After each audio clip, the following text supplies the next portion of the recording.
Hello and welcome to the first of many ORCA podcasts as we look to undertake the ambitious adventure of covering 11 Australian LRGs, everyone created in the near era to date, along with lots of review recaps, catch-ups with the winners, catch-ups with other casts, catch-ups with production. This is the first of many. It's very exciting. I'm very excited to be here. Now, joining me, who has joined me on the ORCA podcast many times, and I'm sure is going to have a lot of hot takes for today's show, is Jules. Let me welcome Jules. Welcome. Hey, hot takes, me? Never.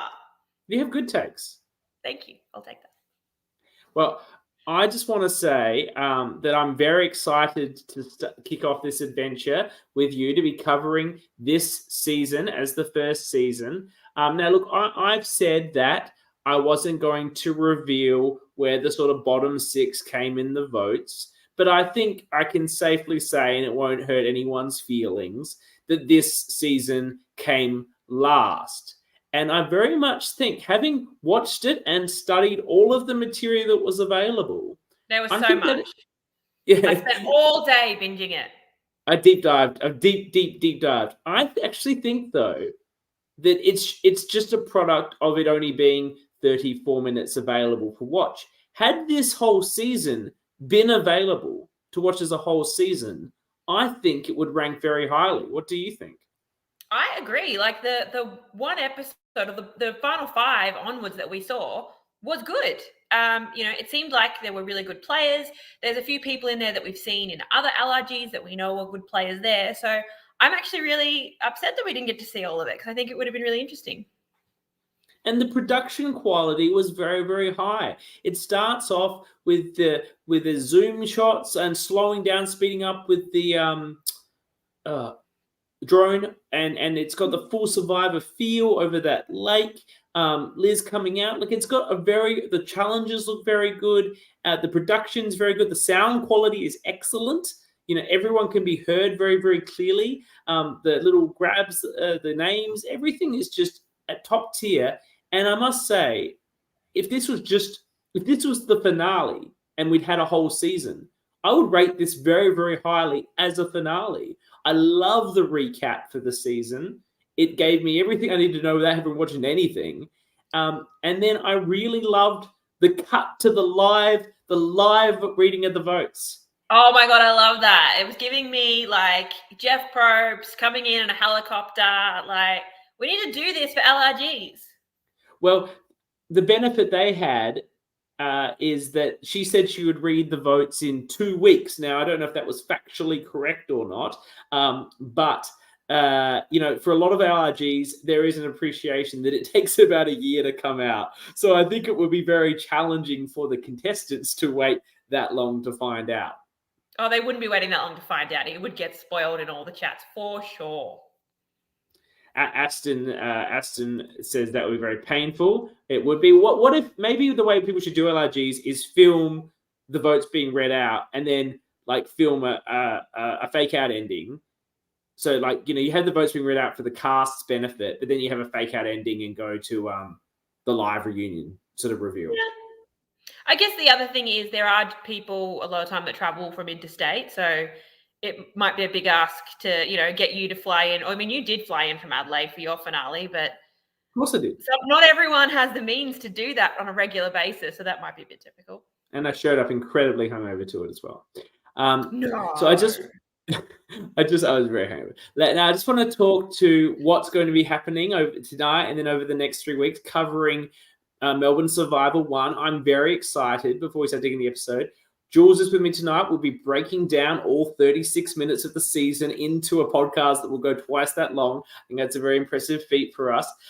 Next week, it will be a deep dive with myself and the winner of the season, Toby. I have tracked him down. He is keen to come on and talk about his game. I'm excited because I think it was a pretty fantastic game he played, to be honest, from what we could see, and we'll talk to that. And joining me for that will hopefully be La Madrina, winner of the dominant Canberra Season 2. So her winner's take on Toby's winning game. Following that is in the third week of our coverage of each season, there'll be a special show called The Tea Party, hosted by Annabelle of Traitors fame, who will be talking about all the hot goss and excitement of the season that we didn't see. Hot goss and fun times is the theme of the tea party, getting all the tea. And joining Annabelle will be Keegan, Kath, and Kyle, the 3Ks. And good to have Kyle on there, host of Backyard Survivor as well. And then the final part of the season, we will give out all the awards. And if you haven't voted yet, please find the link and vote for who you think deserve the end of season awards based on our pod on the SurveyMonkey. And we will also have an interview with production, which will be Liz Riley, of course, and Connick, who I've never heard of before, but Liz has tracked him or her down, presumably him, to join the production meeting about how this show came about. So very exciting coverage to look forward to over the course of this season. And next month, October, we're doing Backyard 1, so get binging for that. All right. Should we just start at the tribe divisions and who we've got, and then we can go into the very quick eliminations one by one and what we got from it before we get into the finale? Yeah, sure.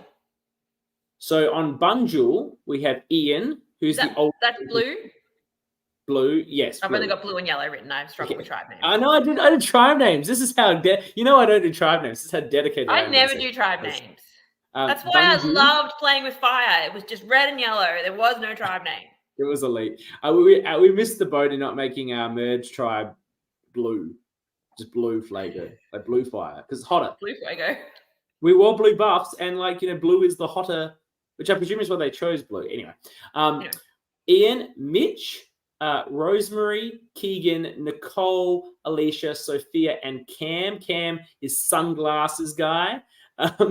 He is the exact reason why you don't let people wear sunglasses on Survivor. It didn't look good in seasons 1 and 2 of The Real Deal, and it didn't look great here. No sunglasses. John suggests we joked it should have been blue fluga. It really should have been. But the Nivik thing was funny too. And then on Maram, we have Kyle, Charlotte, Toby, Nathaniel, Kath, Kevin, Lauren, and Kerry Lee. Initially, thoughts on this tribe breakup? Is one more stacked than the other? I don't know these people well enough, but considering that we had yellow dominate the challenges, you would suggest that they were more stacked, but I don't know. We didn't really get to see the challenges pre-merge or Mitchell, contestant from season 1, is here live. He's excited to hear our thoughts on the season. Welcome, Mitchell. Survivor alumni. He's played twice, as we'll talk to him when we get to him.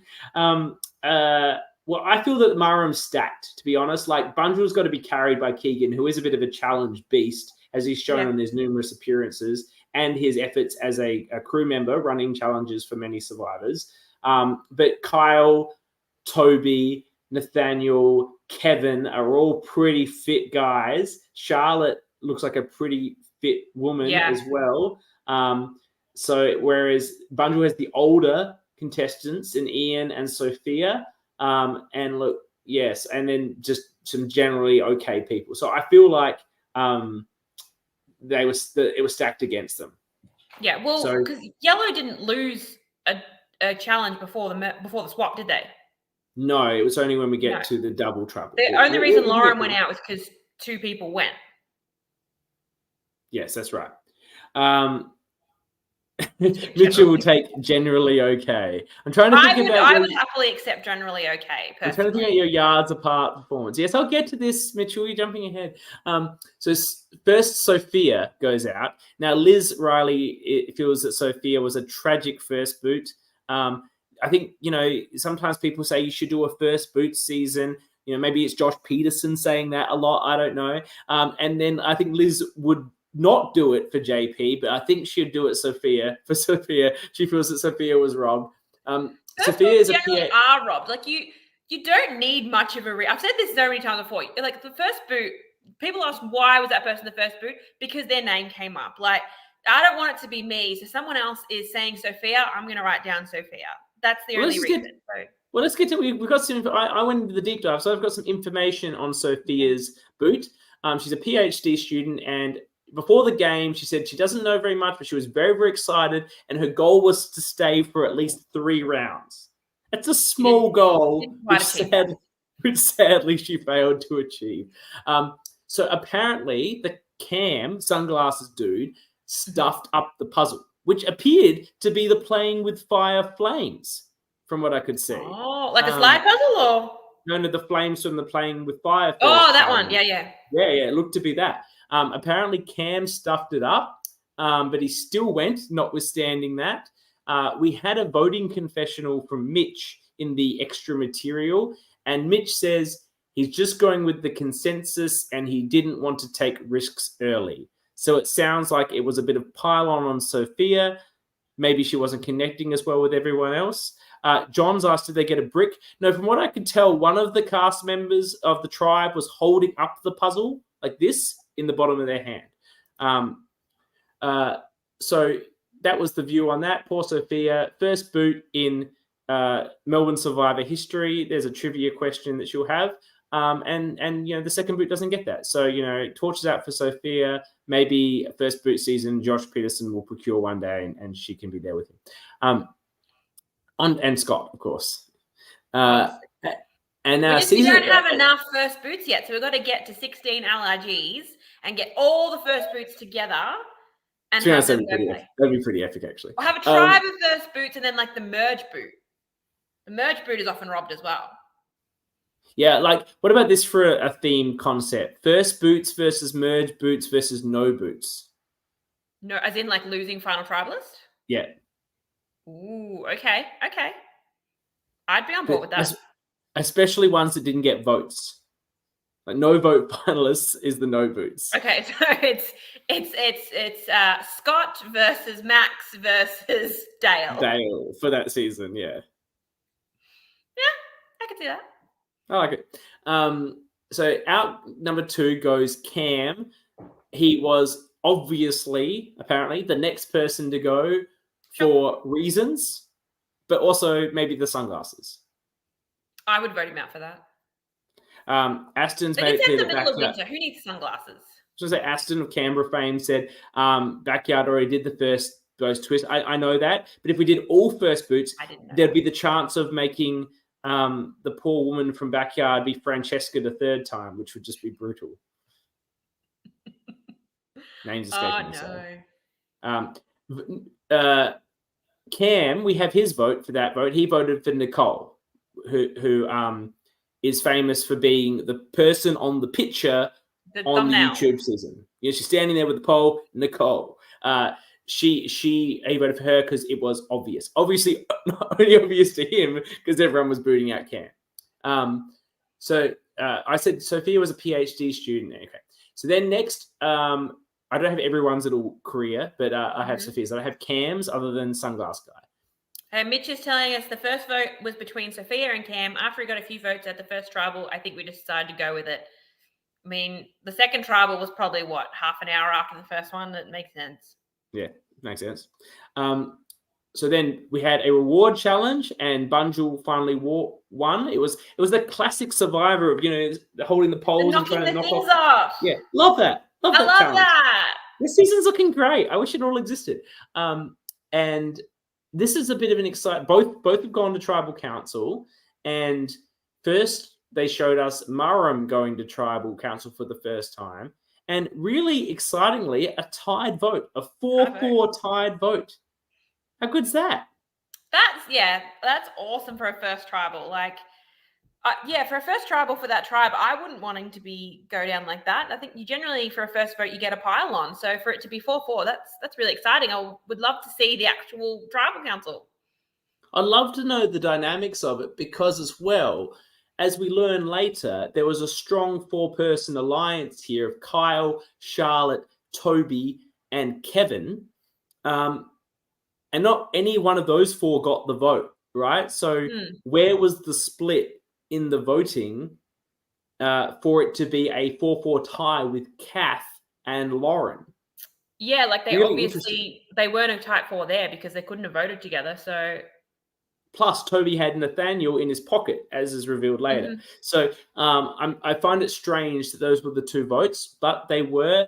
And on the revote, Lauren was voted out. She's like wearing an army jacket and has sort of short hairish. People going to remember her. And that was the end of her. Now, on the other tribe, they're going to their third tribal council. And Mitch, who's with us with the comments, is here for his moment. This is his boot. He's described as a tutor. There's a lot of like educational positions going on here. Tutor. He's targeting Nicole, who also got a vote on the prior vote, which makes sense. He's saying Lauren is cool. I didn't say she wasn't cool. All I can tell you is she was wearing a military. We just don't know anything about her. I'm sure everyone is cool, Mitch. I only have the footage that I have. Okay, I'm doing the best. John is saying justice for Mitch. Yeah, well, like Mitch gets another run at it, which we'll talk about at one day. Mitch is targeting Nicole, which makes sense. But it looks like he was blindsided because he's just too big of a threat. Like everyone's seeing Mitch as obviously as a threatening player. And to be honest, this isn't the last time we'll see Mitch. Mitch plays in Yards Apart, Backyard Season 2, and is very formidable there. So I think they were right to analyze Mitch as a risky player. What also appears... I'm just starting my Backyard journey. I haven't got to Season 2. I've just started Season 1, so I'll take your word for it. But I look forward to seeing him there. Yes. And what seems to have happened to Mitch is a reliance upon friends or people he knew. On a pre-game interview that I was able to see, he mentioned that he'd played before. I'm not sure in what sense, maybe a one-day trial or similar informal game before filming. And he's played before. He's played with some of these people and he's voted them out. So he's a bit worried about that. But he wants to rely on the pre-game relationships he had with Keegan and Rosemary. Rosemary is Liz's sister, for people that don't know. So he wants to rely on the relationships he had with Keegan and Rosemary. But at the very least, I think both of them, definitely Rosemary, but I think both of them voted for Mitch at this point. I think they were what he was relying on, and they both burned him from what I can tell on the footage we have available. Yeah, I think relying on your pre-game connections, it's not the best strategy because like sometimes, especially if you voted that person out, they may be harboring a grudge. They want to get you out, but also something happens when you go out there. Even if you've got pre-game alliances, like we saw it in the First Blood versus Water, all the pre-game alliances in the world. If you get out there and you're vibing with this person, you're going to stick with them better than some agreement you made before the game started. Agreed. Just coming out the comments, the games that were played before were Trials and a Camp Survivor. Aston says Queen Rosemary because he played with her in Canberra. And apparently Alicia too knows Mitch, and apparently the idea came from her. And Mitch says he was mostly relying on Ian and Alicia. So look, all I'm basing this on, Mitch, is the pre-information that, yes, we'll get into that, John, because we're talking about this really early. The pre-game information that I've got on footage, Mitch, and you said that you were relying on them, but obviously you changed your mind once you're in the game. That's understandable. And he said he also heard that he thought that Alicia threw out his name. Thank you, Mitch. So pre-game, John said here, Jules, did you rely on your pre-game connection with CK? I had a pre-game connection with every single person there except for John. Not this John, different John. So Chloe's John. I had pre-game connections with everyone. So, yes, I relied on all of them and then blindsided everyone. And I think Mitch is very astute in being worried that voting people out in prior games means they'll come back for you. Because I don't think you can ever really trust someone, not who voted you out, but who betrayed you. I was going to say. Again. So if we were able to play together, Jules, I think I would struggle to trust that you weren't going to burn me the way you did in Drunk Fiverr. I just would struggle. Drunk Fiverr does not count. You got your revenge on me. It all counts. I did get my revenge. I just wouldn't trust you because I've seen you play in general. I know how you operate, and I'd want you out first. But no, I think I'm loyal. I am loyal to my alliance. What do you mean? Okay, fair. No, but if someone's on another alliance and you're in the minority and they vote you out, I wouldn't hold that against them. But if you're working with someone and they blindside you, you wouldn't be able to trust that person moving forward. So I don't know. I mean, we saw it like with Australian Survivor. We saw Flick and oh my god, I'm blanking. Flick and Brooke. You know, Flick had betrayed Brooke the first time, and so Brooke had decided coming back, I've got to get Flick out before she gets me. So it does. It does a thing. Jules, CK counts 2 hour minis. He's plotting his drunk Survivor revenge. Yeah, well, I'm not going to play with CK again. Aston says the game never ends. Am I plotting my drunk Survivor revenge? Look, to be fair, I got my revenge. I got you voted out. So we are even. We are even. Okay. Even Steven. Okay, so and Keegan feels really, really good. No, Mitch, we love it. Mitch is just acknowledges we're going. We're loving the extra content. It's really useful. Thank you so much, and we hope to get more of it when we chat with people that have played in this season. Yeah, I think the tea party is going to be very informative this season. Yeah. Yes. So Keegan's very excited that he's got rid of Mitch. He's feeling very powerful, and Alicia's found what she thinks is a hidden immunity idol. Which turns out not to be. You know, it looked a lot like the voodoo idol. I don't know if it was repurposed for the voodoo idol, like it was some sort of Ghost Island situation, because there's a lot of reused props that I saw here. That's sort of what the voodoo looked like too. For something to be an idol, you have to have paperwork with it. You have to have something that says, congratulations, you have found hidden immunity idol. Look, that's absolutely correct. You're spot on. She's Simoned this up. She's absolutely Simoned it up. Exactly. So then we get to the tribe. So Rosemary's feeling on top of the world, but she felt like she had to get Mitch to go. She wanted there to be a consensus. She's happy there's a consensus because they built up a lot of trust as it going to 3 tribals, and she feels the swap is coming. The swap results in basically 2 people. I think it was a full proper swap, but the outcome was that 2 people from each tribe got swapped. I don't think that was the mechanic. I think that was just the outcome. Sorry, I've got everyone written here and there. I've got their original tribe and their swap tribe. So Rosemary changed tribes. Yes. Kyle changed tribes. And Who? And Alicia changed tribes. Yes. Only 3 people changed tribes. No, and Kyle. Do you have Kyle? Yeah, Alicia, Kyle, and Rosemary. And Kath. Yes, and Kath. So Kath and Kyle are now with Ian, Keegan, and Nicole. So they're in the minority on the new bundle, with Ian, Keegan, and Nicole being the original 3 from that tribe. And Maram has Charlotte, Toby, Nathaniel, Kevin, Kara Lee. They're all the original Maram, plus Rosemary and Alicia. Mm-hmm. So Kyle, there's a bit of it's commented at this point that Charlotte, Toby, and Kevin are in control of that Maram tribe. And Kyle, there was an additional bit of footage that could be watched where he said he wanted his old tribe to throw the challenge if the swap had gone badly. And perhaps they did that. We don't really have the footage of that challenge in the recap, but it would seem to make a lot of sense for the Maram tribe to throw to save Kyle, who was part of their core 4. Yeah, if your closest ally is in a minority on the other tribe and you think you're in control, why wouldn't you throw a challenge? Like you've said with your season, if Annabelle wasn't the person blindsided after the swap, you would have thrown a challenge to save her. Yes, absolutely. So I think that's a valid move. So that's what I think might have happened. Rosemary is pretty excited about the Mitch blindside. She's going on about it to Toby and how she took out a huge target. And I think Toby's like, nah, you're too big a threat. You got to go. Like, I think there's a thing where he says that, or I've just assumed that. But I think her just like, we took out Mitch. It's such a cool move. He's gone. Like, and he's like, see you later. I'm going to throw this challenge for Kyle and get rid of Rosemary. She's just like the queen of getting swap screwed, isn't she? Was she swap screwed in Canberra? Yes. Yes. It's an unfortunate double for her, really. Swap screwed twice, pre-merged twice, missed out by one spot. She played again here. After that? No, she's only played twice.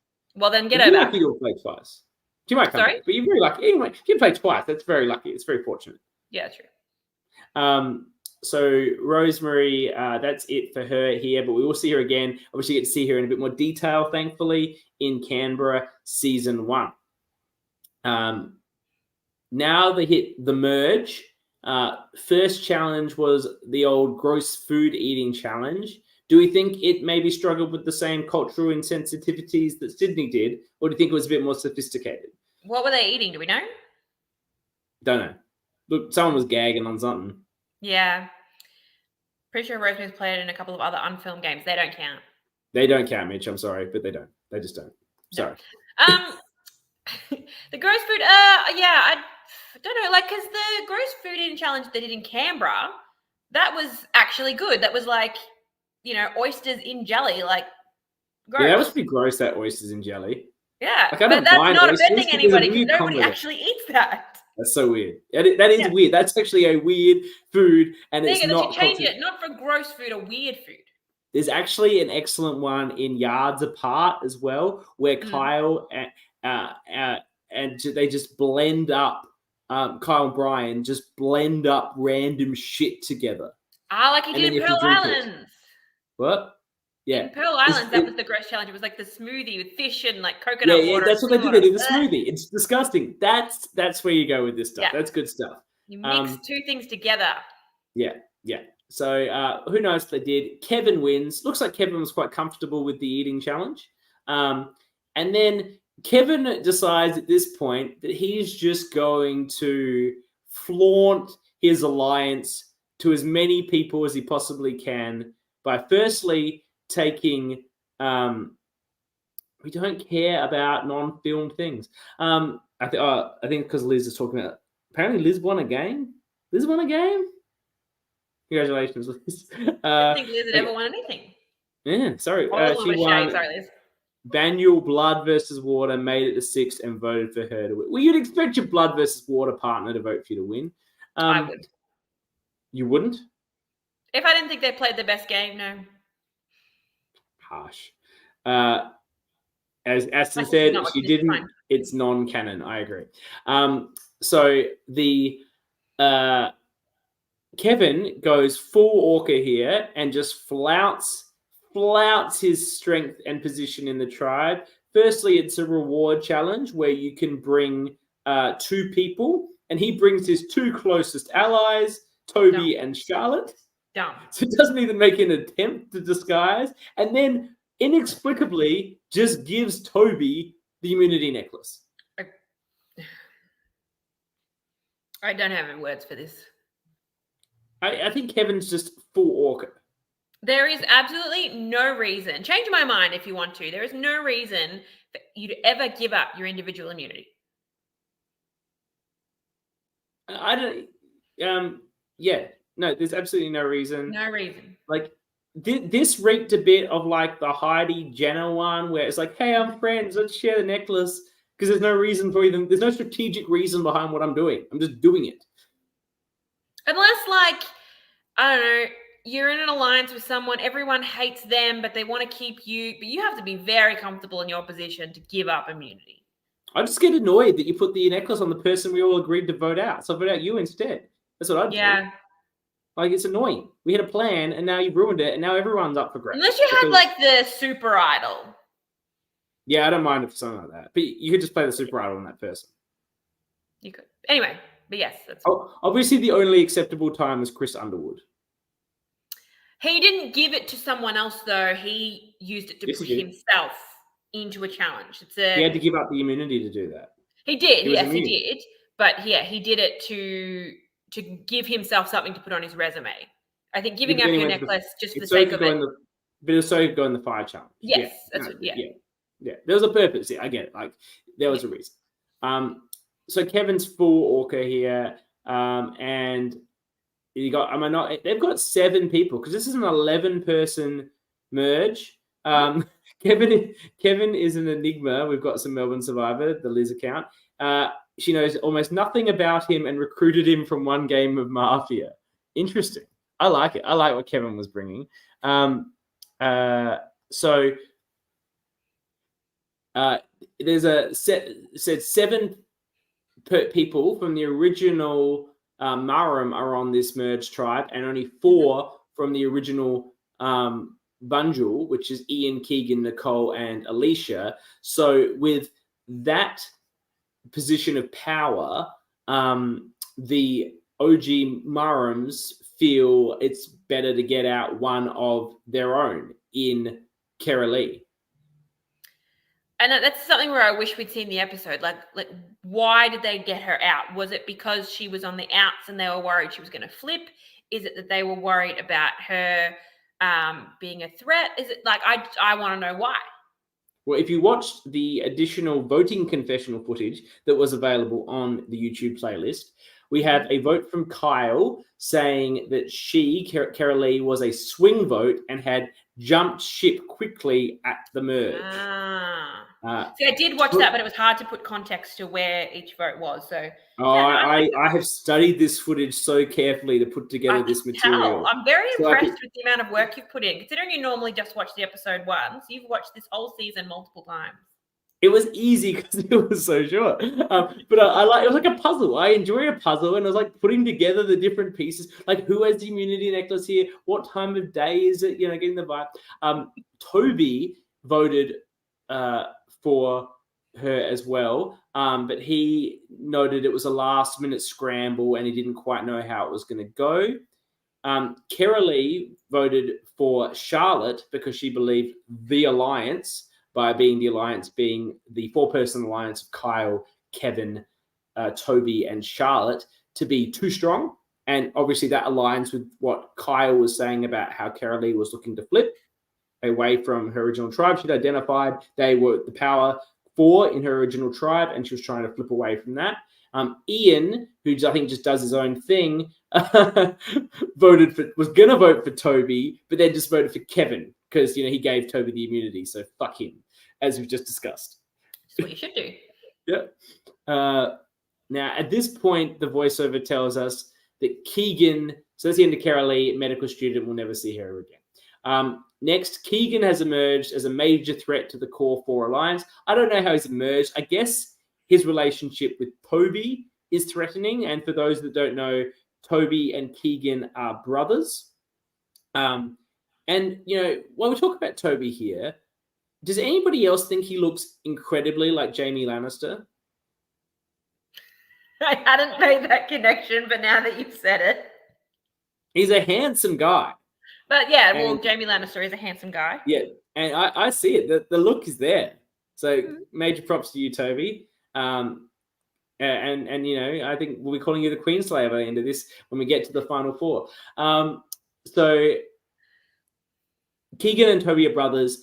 I could see his group, his alliance, being concerned about maybe him at some point flipping to work with Toby. I'll be interested to talk to production when we do about how many of these people actually knew each other. I thought they might all be part of Liz's church community, but she's just mentioned there in the chat that Kevin was pulled off some random game of Mafia and is an enigma. So obviously I was incorrect about that assumption. But I think the other thing with Keegan is we know from Canberra that he is a challenge beast. So maybe that was what they meant by him being a threat, that he could just win his way to the end. Yes, well, you're correct, because the voiceover was in the context. The Mafia game was at the church camp. So yeah, I think I'm correct about the church situation. The voiceover was in the context of Keegan winning that immunity. It was a planking challenge, and it looks like Keegan outlasted Kyle. Can we get someone to tell us how long they lasted in that plank? I'm just curious to know. Yes, if anyone can remember, if Liz or anyone that was there, he seemed to last quite. Kyle looked in a lot of pain, and I think Kyle could last a long time in a plank. I think that'd be quite a bit of an epic showdown between Kyle and Keegan in that context. I'd probably be like the first out. So the plan, a plan emerged here. Not sure with whom or by whom, but people started floating the idea of taking out Kyle and or Charlotte. 10 minutes. Wow. I'm impressed. It's an impressive effort for the planking. Well done, Keegan, and well done, Kyle. The plan emerged to take out Kyle and or Charlotte, but it fell short. Like, I think someone tried to get it going and ultimately couldn't get the numbers, couldn't break it, and Nicole took the fall there. Nicole is a biomedical student. There's a lot of students in this game. And at the start, she had a pre-game interview where she just wanted to give it a go and do her best, which is, I think she did pretty well. She's gone out 7th. She's made merge. She gets to be on the jury. Yeah. Very difficult position given the the power position the original Marams have at merge with the numbers they have. And she gets the privilege of being the face of Melbourne Survivor. If you look this video up on YouTube, there's her with her name holding the little thing that you're trying to knock off. Star of the season. Yeah, poster girl, exactly.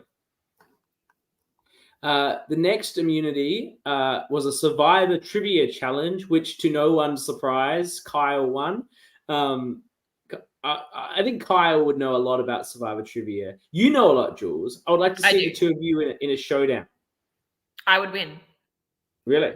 Unless it's tribe names. If tribe names come up, I'm fucked. That is something that could come up. Mm. Do you know who's also very impressive at Survivor trivia? Brendan Pratty of the Pratty. That doesn't surprise me. He can name every final tribal council attendee. In order. As in people who were in the final 3? Yeah, in order. I could probably do that. Season. Well, I don't know if we will do that right now. No, let's not do that live, but I reckon I could. Well, we can do that as a special episode if you like. Just put you to the test. Rob Cesternino did with he named every Survivor contestant. Every single. That was impressive. Yeah. John Tetton has confirmed that Kyle and Brian used to podcast Survivor. I guess that's where Kyle's profession as a podcaster under his name has come from. Can we do that when I'm playing, when my season comes out? Can I be Jules' podcaster? Sure. Yes. Okay, take note of that, Ma, or whoever's editing that season. Even though I talk about my profession a lot in my confessionals, that's fine, just podcaster. All right, so Nicole goes, and then there's some footage of Keegan in the reads, and on first thought, I thought he was throwing up. I think he was looking for an idol. Yeah, I think that's probably what it was. But originally, I thought maybe he was throwing up. And at this point, the core 4 it was called Two Boys Talk Survivor. That makes sense because they're like there's like a thing on Backyard 1, Two Boys Make Survivor or Host Survivor or something. Yeah, that makes a lot of sense. Thanks for that little tip. And then Leah is just podcast fan. Leah is a podcast fan of. Oh, okay. Oh, yeah, that's her. That will be her title next time she plays one day. So the core 4: Kyle, Charlotte, Kevin, Toby. They take Keegan out here, and Toby obviously he's got to take out his own brother. Stabs the knife in, sticks with his alliance. Keegan's job is described as a flooring installer. I don't know if that's still his present day job. We will see Keegan 2 more times. He is the only person. 2 more times. Right.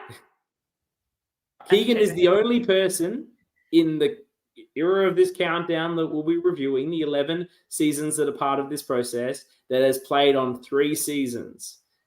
That's an impressive stat. You can see his hair get progressively longer. It was very short here, very, very short. He appears in Yards Apart, Backyard Season 2, which I actually think is his best season. And then he will then appear finally in Canberra Season 1. So lots more Keegan to come in the podcast. And then, of course, Keegan is so he's completed what I call, if you do 3 seasons, you've done the Triple Crown. If you do 4, it's a Grand Slam. I need a name for 5 if someone ever gets there. I make it my mission to get on 5 just so that you have to come up with a name. The 5, the primary 5. So Aston says, get Keegan on Sydney. He's also, been a very important crew member of many, many seasons. You can see him in the footage back sometimes. Aston says the 5 should be called a selfish fuck. And I think I'm on board with that, Aston. We'll credit that to you. It's the selfish fuck.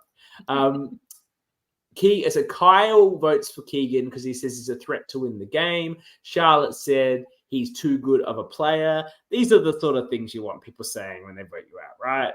It's like, it's too damn good. Keegan voted for Charlotte with the expression third time lucky. So presumably he had voted for her in the prior 2 votes. Now, there's a comment that Kevin and Charlotte are running the show, which appears to be the perspective, which I think just further highlights how strong of a game at this point Toby is playing. Because I think he's playing an incredibly strong game from the bits that, but Kevin's out there in front. Obviously, Kevin's like the big player, the big person in front of everything, and Charlotte's quite prominent as well. And Toby's connected with both of them and with Kyle, and has Nathaniel in his. If 2 people are seen as a pair, and then you're with them, and everyone else saying these 2 are a pair, we've got to get them out. That's a great spot to be in, because a pair is going to get targeted, but if you are their secret third or fourth, that is a good position. That's the position I tried to play in my first ever org attempt. Didn't work, but yeah. Can't talk about your org. Sorry, yes, your org. Yes. Org. Yeah, org. We're not talking about no spoilers, but I'm not talking about my season as well at all. Yeah. And then he's got Nathaniel in the back pocket. Like, what a wonderful position for Toby to be in. Yes, John, always be the side hoe, never the main bitch. This is accurate. Yeah.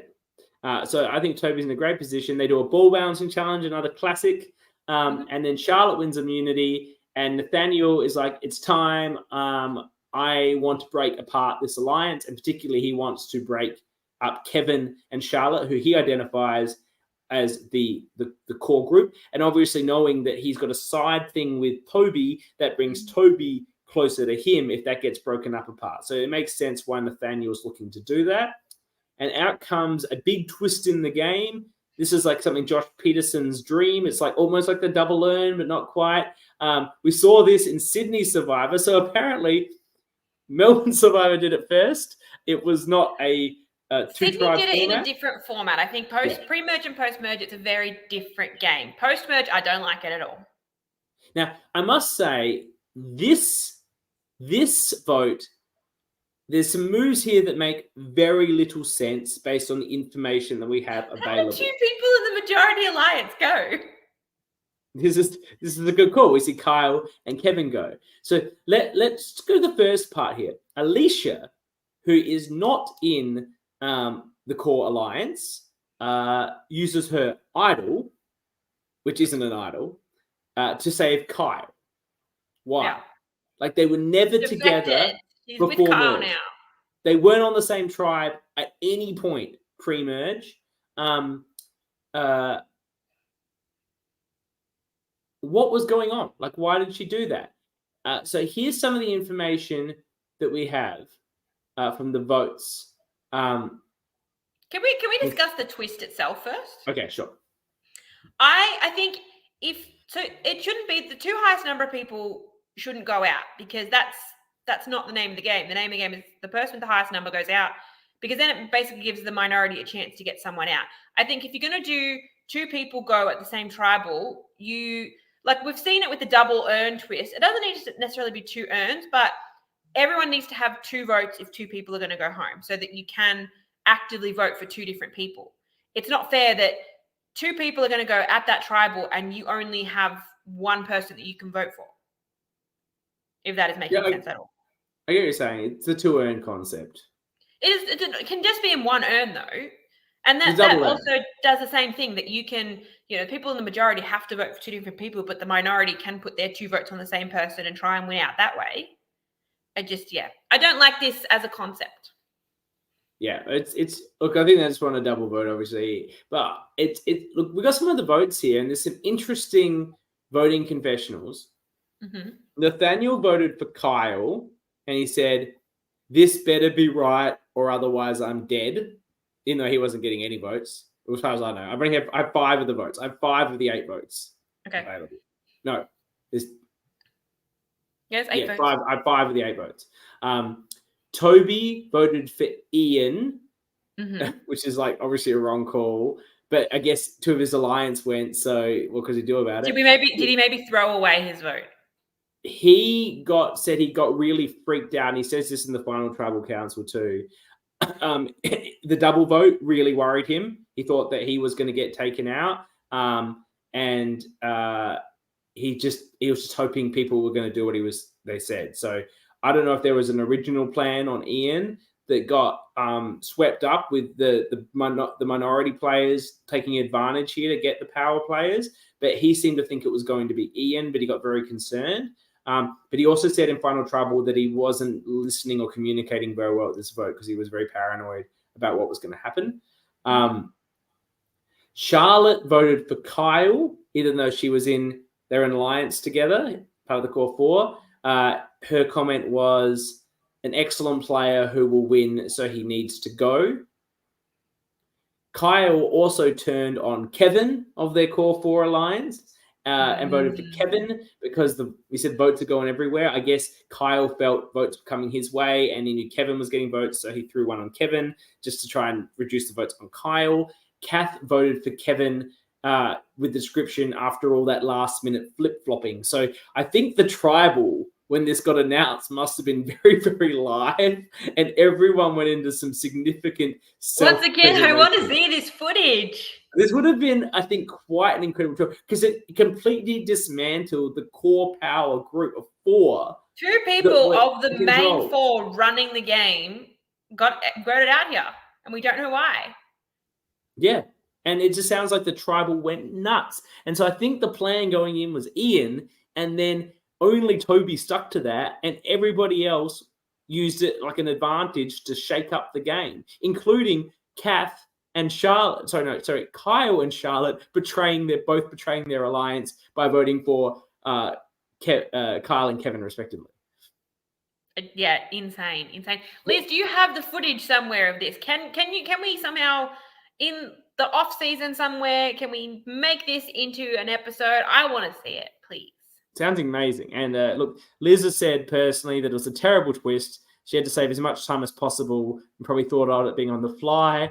She says that Kyle was hella robbed. John Tan said, John Tan. I don't know how to say your last name, mate. Believe it or not. It's two John Tans. It's very confusing if I don't use the letters because you're very different people. John, I guess the difference is John Dan from Melbourne has more H's. 3 more H's, in fact. He's Triple H. He's the Game. John, your new nickname is the Game. If you watch wrestling, you know that reference. Okay. Justice for Kyle and Tash. And then Mitch says Liz was asking for ways to get more people out of the game. Guys, we're behind schedule. Players, do you have an idea of how that is ridiculous? Toby, who will be with us next week, says you have to come back next week for a proper breakdown of this. I think that's going to be very interesting when we catch up with Toby. John, Triple H, the Game, says he's the inferior JT, and Aston is asking for a John Tan and John Tan captain season. There's your first boots and winners. First boots and winner. I actually really love that, actually. That's such a great, that's such a great concept. Someone make that happen. The John Tan Please. Captain season. Yeah, love that. Okay, so the insanity of that vote is done. Toby wins the next immunity, and Ian finds a clue to the real idol, potentially the only idol in the game from what we see, other than the fake idol. The only one we see, yeah. And Nathaniel at this vote wants Charlotte gone, but he just joined the majority. He went with it, and voted out Kath. It looks like Ian then also immediately and also the idol just looks like it was the piece of paper. Like when he holds it up, he's just got another piece of paper. So very confusing there. He plays it on Charlotte, which he explains when we come back into the start of the episode. One of the idols stayed in Jules Park. We never found it. So an idol was never found. Okay. So basically admitting to littering. Okay. No, shame, Liz. Someone but you found that was like, I've just found a hidden immunity idol. What?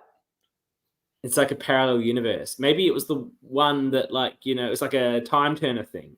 And the little idol was the real idol. Apparently, it was a beautifully made idol. Actually, the props in this were very good. The necklace looks fantastic. Nice. Yeah, it looks very good. Ian says we see this when we get to the actual episode, that he did that to try and garner some favor with Charlotte and co. I think that's a poor play. He could have really used that at his Could have boot. used it at the next vote. Yeah, and which was the final time to use it. So a bit of a poor play by Ian there. And I just want to flag that Kath. We should talk about Kath. Sorry, Kath goes here. The last person we get to see on the season in terms of before we get into the proper episode. Now, thankfully, Kath, who has been a fantastic crew member on many Survivors, Kath actually deserves a lot of credit because she often will take roles on crewing that no one wants to do, like at Uncharted Waters. She was cooking all the food. So you're just staying in a kitchen for a whole weekend and not being part of the fun. You're a real amazing person if you do stuff like that. So I'm glad that she got another time to play. We will see her again in Backyard Survivor 3. Is this going to be a theme that we're going to see people again in Backyard? There was obviously a bit of cross-pollination. I didn't mean to make that so sexual. I just meant cross-pollination. And cross-pollination obviously is sexual in its own way. So look, I didn't really mean to get into flower sex, but I did.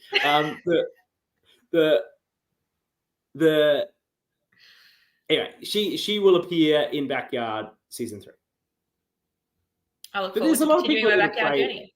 A lot of people have played a few times in different places. So we will see her again. And I'm glad for anyone from this season to have had a chance to play again, because despite it looking like a really enjoyable time, you didn't get the benefit of the footage. Yes. And it's one of those things where, like, if you were to come across one of these players and you're like, I know you've played, but I have no idea how you played because I haven't seen the footage, it's kind of like an advantage and a disadvantage. Like, if you were to come up, if I was to come up at an LRG and see you there, I'd be like, well, I haven't played with CK, but I've watched him and I know exactly how he plays. But if someone comes in, if I came across Nicole, I'd be like, I know you played Melbourne, you were the thumbnail, but how did you play? I don't know. So that would work for her. Somehow Keegan pulled it off multiple times, but I guess there's yeah, he plays a villainous game in Yards Apart though. I buy it's that. Really good. That's why it's my favorite game of his. He plays a real villain game in Yards Apart. It's really good. We love a villain because he's such a hero sort of dude. Like, it's good for him to do with a villain. Obviously Toby's the villain in the family. I think if we get like there's a captain season in Toby versus Keegan as well. I think, to be honest. So going into the immunities, this is exciting. For the first 6 individual immunities, they were all won by different people. Oh, I love that. It went Kevin, Keegan, Kyle, Charlotte, Toby, Nathaniel, and then Toby won the very last one. The one that mattered. So only Toby won 2. We'll get to that in a minute. But how good is that? Like, that's pretty cool. Even distribution of success over the challenges. Yes, all the Ks. There's a lot of Ks. Actually, 4 Ks got voted out in a row in Kevin, Keegan, Kyle, and Kath. Say that 5 times fast. Go. Going into the final 5, Alicia has Triple H, the game story over here, which is John from Playing with Fire, as I'm not calling him to distinct him from Captain America. John. Been to every single tribal council. The game John Tan, just like the game John Tan, Alicia went to every single tribal council, as you just said.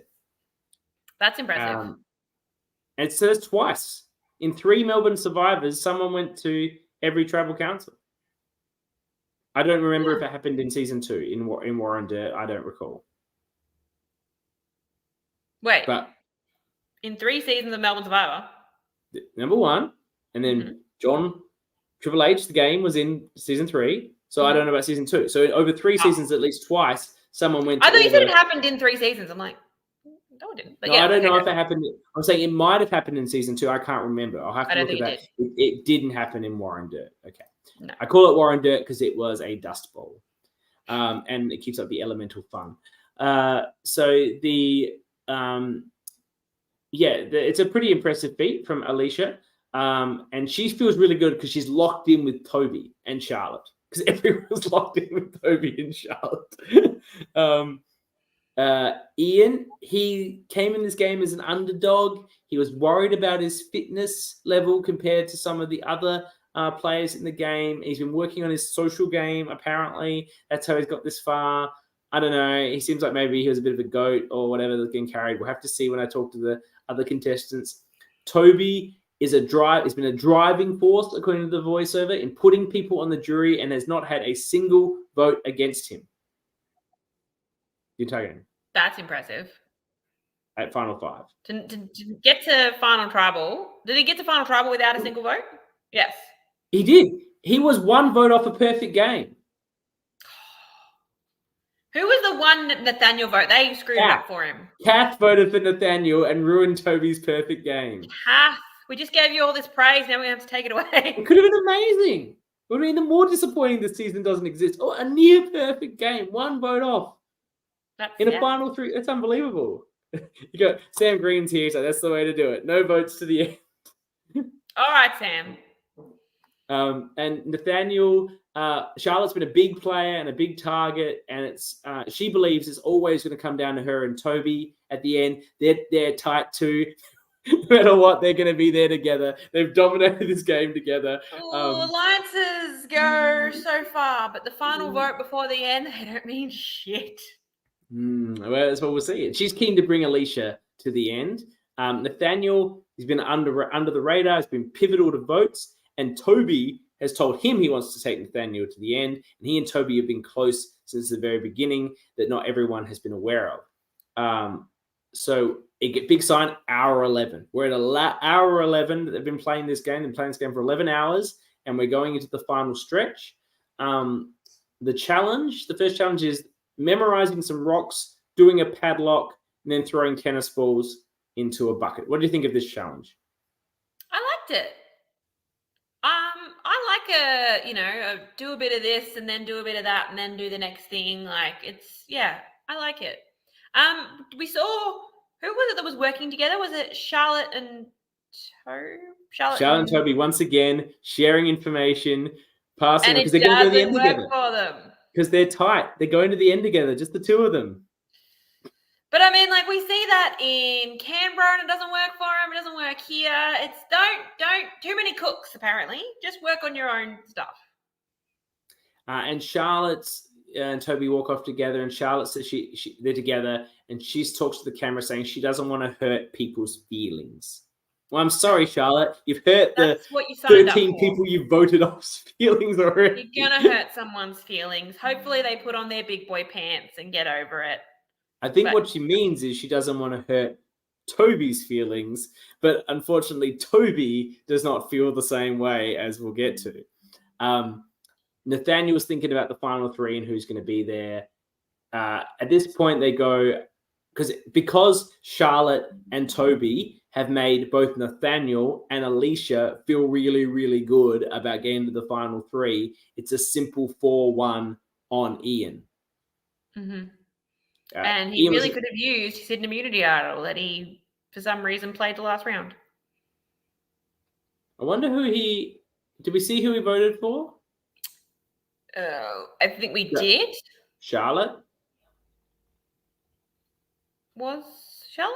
Or did he vote for Toby? Have I mistaken the perfect game? Look, I didn't write all this down. I think I would have. Maybe we should go to the live video replay. Are you going to bring it up right now? Yeah. This is important facts because we've been talking about. There you go. Toby said he voted for Charlotte. What? Thank you, Toby. He knows about his near perfect game. He said she voted for Charlotte. Even though it's funny because he had been saved her the round before. Sorry, I'll get that.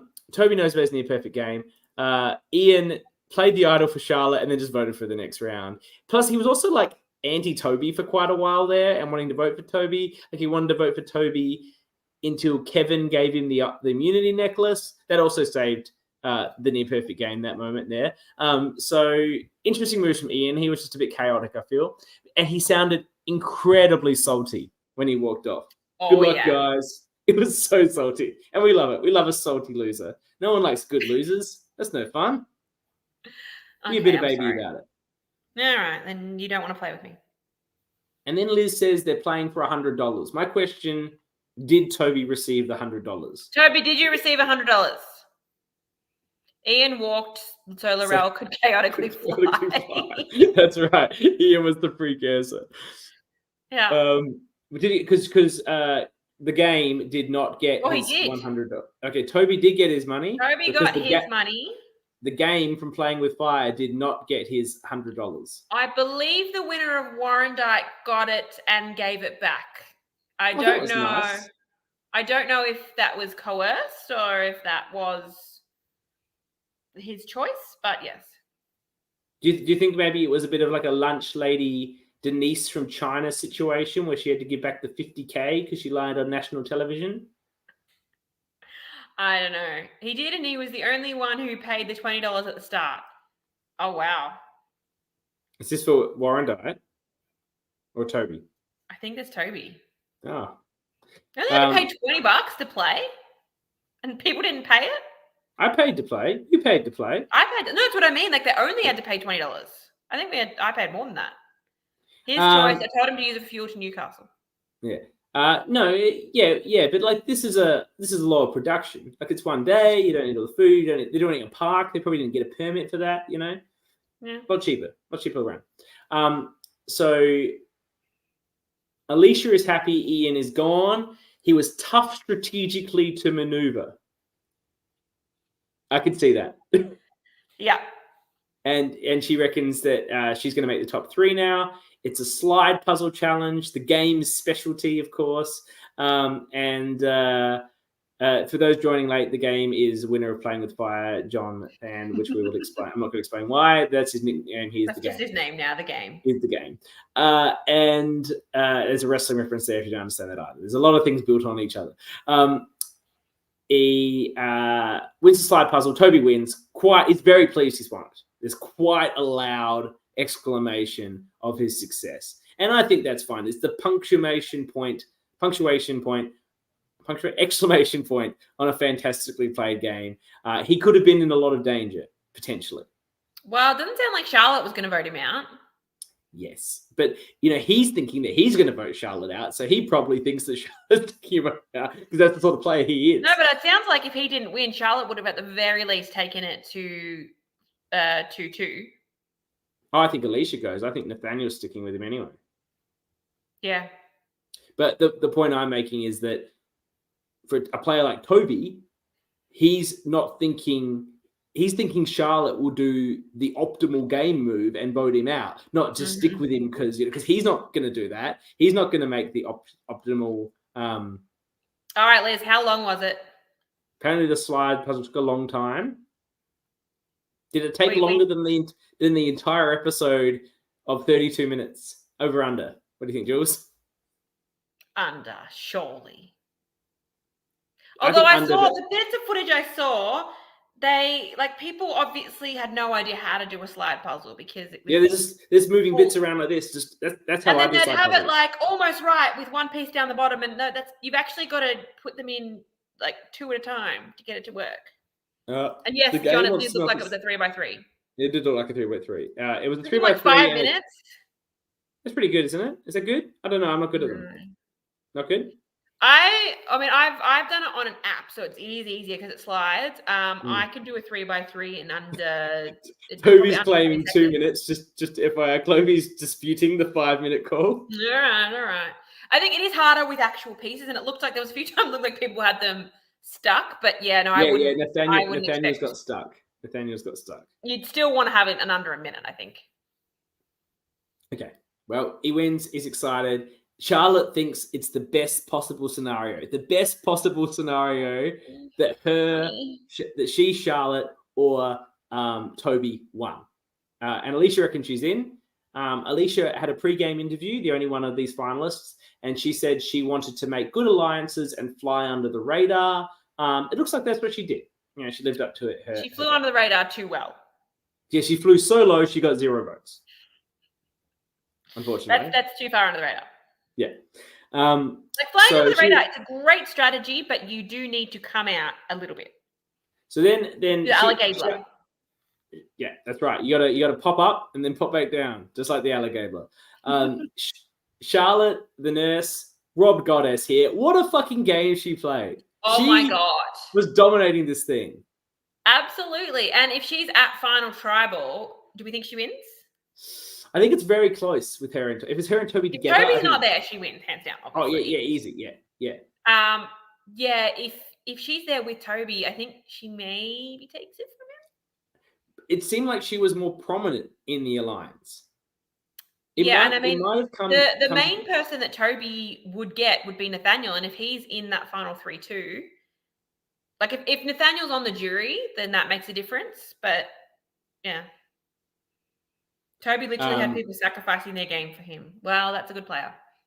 Yeah. So look, maybe I don't know who wins. I'm just saying I think it will be closer. And we Toby, haven't seen the rest of the season, we don't know. But Toby makes the move. He makes the move you have to make to win the game. He becomes the Queen Slayer that the Jaime Lannister that's within him brings out, and he murders Charlotte. And the look on her face she is shocked. And there's a hashtag blindside. Shocked, but then she also admits it. Like, yeah, good move. She says that, but she seemed pretty upset. She was salty. She seemed pretty bitter. Well, she was convinced that, oh yeah, Toby winning, we're safe, we're going to the end together, we're having this buddy story, we're going to be BFFs forever in this 12-hour game.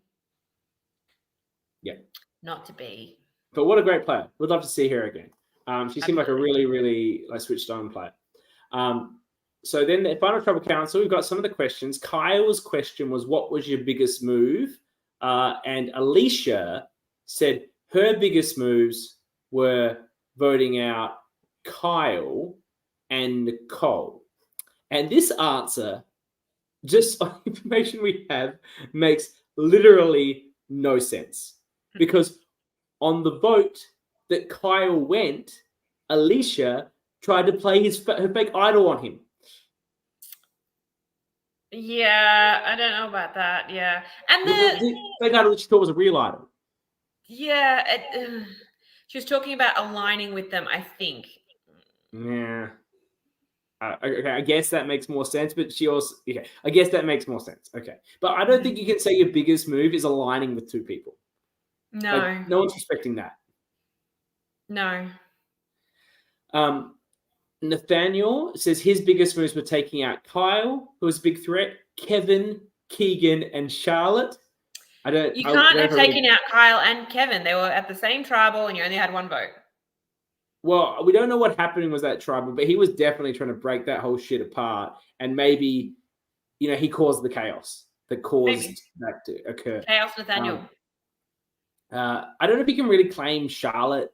I think that's more Toby's move. Toby's the only person who I think can claim. Like, at Final Four, it's very difficult to claim that move as a move of your own because, usually there's only 3 options. If you're not the person with immunity, there's literally only 2 options. So I would never, the final person who gets voted out, I would never claim that as a move unless you're in this very specific situation that Toby's in where he has immunity and takes out his closest ally. Yeah, I agree. But, Nathaniel did identify that Kev and Charlotte were working close together and he wanted to break that apart. That was a goal of his for a while. That is clear. And he did achieve that outcome. So, I do respect that he was always the thorn. He was the biggest thorn in the side of the core 4 because he wanted Toby more with him. So he was always trying to break that apart.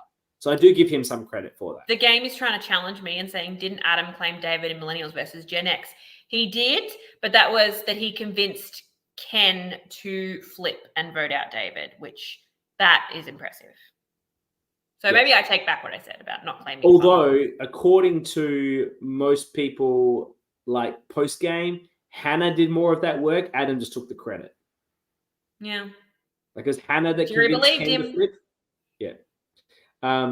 The Melbourne Survivor Liz is coming to Alicia's defense. She was unfamiliar with Survivor, didn't read the rules, hence idle mishaps. She made big moves, taking out Mitch and helped dismantle the main alliance. That wasn't her answer at the Final Tribal Council, Liz. That's what matters, not you. And I would not often claim anything pre-merge at Final Tribal. No, unless you're there to see it happen, and which most of the jury or it's like Laurel voting Annabelle. Like, it's such a big move that it shakes. Dramatically shifts the game. Yeah. So Kevin, Toby's. Alicia, Ethan doesn't read the rules either. Okay. That's a great comment from the game. Savage. Okay, so Toby says Keegan's vote was one of his big moves. Keegan vote was a big vote for him, obviously his brother, because he was targeting Charlotte every time, which is true because he voted for 3 times in a row, so he could break up their alliances. So he said taking out his brother and then taking out Charlotte were his best moves. Yeah, that's impressive. Kevin asked Toby about a promise Toby said he made to Nathaniel from the very start. This was obviously in a speech that we didn't hear.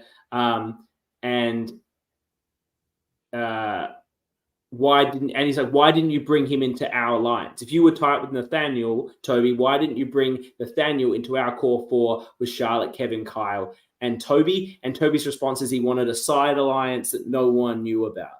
Then that was and I think that's a really good strategy to have. Yeah. So he always had that guy. Someone who's on the outs that's a loyal number for you. You know that he's not going to go to those other people because he's not with them. So that's actually brilliant. I really like that. Keegan asked Alicia how much scrambling she did and what were her moves to survive. And she said it was hard to break into the alliance, I guess the core 4. And she tried to link up with Kath and Kyle. I don't know. It seemed like a bit of a wishy-washy answer. Look, as Liz said, she didn't have a lot of familiarity with Survivor. I guess she wasn't sure what she was supposed to say. John, the game's motto is find a side hoe and win Survivor. But you were the side hoe. You were the side hoe. The game, you were the side hoe. You went Okay, should we be a side hoe and win Survivor? Yeah. But that was Nathaniel. The key is to not be at the end with. Are we going with pimp? Like, what's the appropriate term? Yeah. Don't be with the main hoe. Yeah, you can't bring the main hoe. Take out the main hoe right before the end. That's key. That's kind of what Toby did with Charlotte. That's right.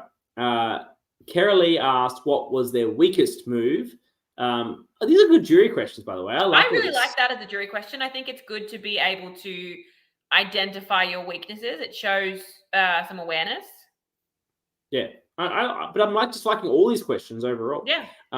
Carolee said what's your weakness. Toby said not scrambling harder at the double vote because he thought it was him and he was too paranoid and he didn't communicate with the alliance well. This is where he voted for Ian and Kevin and Kyle went. Obviously, that was just such an epic live tribal, and obviously he just got so freaked out that it was going to be him and didn't. I'd love to know the vote breakdown at that tribal because it might have been like a 3, 2, 1, 1, 1, 1 or something. Well, from the votes I have 2, 2, 1, and I don't know where the other 3 are. Yeah. So hang on. If I just go back up, I don't have. Sorry, John's saying vote out your main bitch at Final 4 and Sam agreeing. Like, wow. Yeah. Toby, John, Marcel. Yeah, okay. Apparently that's a good strategy. Yeah. Toby, John, Marcel all voted out their closest ally at Final 4. They did. You're all savage players. That's why you're the best. So Toby says that, and Nathaniel says his worst play was allowing Charlotte to get as far as she did. Not bad. Not a bad answer because it's sort of like my worst thing. I still fixed anyway, but it was the worst thing I did. Yeah. Because I guess she wins that last immunity, then he's probably done. He's probably voted out at 4, I'd say. If she wins that one. Yeah. Because Alicia seemed closer to Charlotte, like they had a thing with Toby, and it just seems like Toby couldn't have saved Nathaniel at that point. And why would he? Yeah, I'd say so. And also, if you're Toby in that situation, you probably want Nathaniel on the jury. Yeah, I agree. So I think it's a good call from Nathaniel. He's giving good answers. Charlotte, she seems salty. The pain is very raw. The wound is still wet. The sword they only had a couple of minutes to to come up with their final drop. So she probably voted out like 10 minutes before. She was, still salty. And she asked Toby Nathaniel, why the fuck should Alicia be there and not her? I had the fuck, but you can tell that was the vibe from. To me, that's a dumb question, because I think the answer there is obvious, because you are the bigger threat. Yeah, and Toby said her game was too good. She was the target lots of times. She was the big target. She kept surviving. Couldn't go to the end with her. Nathaniel said felt threatened by her, and he wanted her and Kevin both out, but she was always his primary target, and he couldn't make it happen. And Ian, Nicole, Kath, according to Liz, stuff you don't get a question televised in the episode. Sorry, Ian, Nicole, and Kath. I'm like, it can't be done yet, but yeah. I reckon Ian could have had a good question. Really? He was a bit of a salty fish. We would have some random question. And Kath, who voted for Nathaniel... What are you going to do with the $100? Warrior. I give you the over under. That was likely the question. I like that. I like the voice too. That was spectacular. Well, this is Liz thinks he just said well done. Yeah, well, I appreciate that got cut. I would like Kath's vote because she voted for Nathaniel. Maybe that's something we'll have to find out. I want to know, was that a pro Nathaniel vote or an anti Toby vote? Well, she'll be on the tea party, and we'll make sure Annabelle asks that question to her. Annabelle, take note. That's the question I want to ask. Kath, why did you ruin Toby's perfect game? That's your question. Mine is just whether or not it was a pro Nathaniel or anti Toby. Was it anti Toby or anti Toby having a perfect game? Liz is saying it was a pro Nathaniel vote. Okay. Nathaniel vote. So yeah, Ian, Nicole, Kath, you don't get questions. Live transition to the live finale. We said at the start of the show, I love this. That was so cool. It was so good. It was so good. And how many people were there? Well, it was obviously look, I understand that I read a blurb about this somewhere that Melbourne Survivor was started by Liz for her 21st birthday. It was like she was a big Survivor fan. She always loved Survivor. She put it together for her birthday. Obviously, she's got a strong church community that she's a part of. They probably helped her out a lot with it. And then she's at a church event. I don't know if that is her birthday, that they're showing the video. Yes, Mitchell said it is her birthday. So I assume she had this event, edited this together quite quickly in 2 weeks. 2 weeks. Showed it at the birthday, and then had the live finale, which is why we probably don't have a full season. Though a full season of this, if Liz wants to go back in retrospect and make it, I think would be pretty amazing. I'd be here for that. Spoiler and all. Yeah. John was confused because he thought it was where Liz got married, but Liz got married after Melbourne season 2, but it's the same church that Liz has confirmed. So that's why John is confused.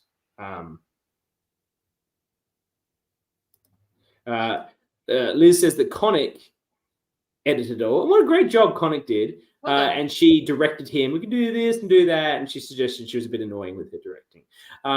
But he did a great job. Let's get him back in the editing crew. But this is him, her. I think him's probably Connick, right? Him? They. Let's go with they. They did a great job. So Alicia doesn't get any votes. Toby gets 7. Nathaniel gets 1. And just like one little final fuck you to Nicole, who didn't even get a question. Everyone at the end gets to hand up their vote. They shit the footage of their votes and who they're voting for and why, except for Nicole. Just fades out on her. Doesn't. I mean, she gets to be the thumbnail, so. I think they made her the thumbnail because they, Look, I think I know the answer to this. Would you rather be the thumbnail or have your vote held up? I guess the thumbnail, because that's what people actually see. Though Facebook picks YouTube picks those like thumbnails at random. It just picks something. I think you can choose it though. You can, but where there's some good comments in the thing. It's iconic editing from the game, and Toby says that she was a player of few words, doesn't get a question, doesn't get her reasons for voting for Toby. But on the whole, that's the end. And as I said, I loved the editing of this season, and I loved the production. I loved the way it was all done. There's also things we do. This is the finale is actually spectacular. I would actually say this is one of the best finales across all of them, if you just treat it like the finale episode. And it seems like a fantastic season. It's very hard to dig down into what was actually going on unless you start the video like I have. What? We just don't know what happened. I know, but I think I've come together with it. You've done very well. I'm impressed. I don't know everything, but I know a pretty good story of what was happening just from starting the 32 minutes and looking at the other material and piecing it together. But it seems like a really fantastic season with a lot of really interesting votes. And I had a really good time putting it together and getting into it. Yeah, I think if we did get the full season, I think this would be in our top 5 for sure. It's a really interesting cast. There seems to be some really dynamic moments. It would definitely be the second best Melbourne season that we've seen. God, just this shitting all over Warren, aren't you? No, I'm saying it's better than playing with fire, obviously. Oh, surely not. Surely not. I think it's great. And obviously, people saw this. And JP was going to be with us tonight as well, but he couldn't make it due to a family situation, unfortunately. But I was really interested to see if he had watched this when he applied to be on Warrandyte. Like, presumably people saw this as part of, and then they're doing season 2. I'm going to be part of that. And this was enough to convince them. At this time, Backyard 1 had also aired. But this was the second to air. And I think obviously, it's kicked off an amazing franchise. Backyard already existed, but the two of them and then the other cities that have followed suit has built us to this place in this wonderful community. I think it's really interesting that we've got this. This is such a start point, and I was really glad to cover it first for what we're doing. Yeah, I think it was a really good place to start. And you look, I'm giving everyone a month to watch Backyard 1. I gave everyone a week to watch this, and it just seemed like a good way of doing it. Aston of Canberra says this is the season that clued him into the whole LRG world, and then he watched Backyard 1. So people saw this and they found the world, and it's kicked it off, and I really enjoyed covering it. And I think it was a really good season. I agree.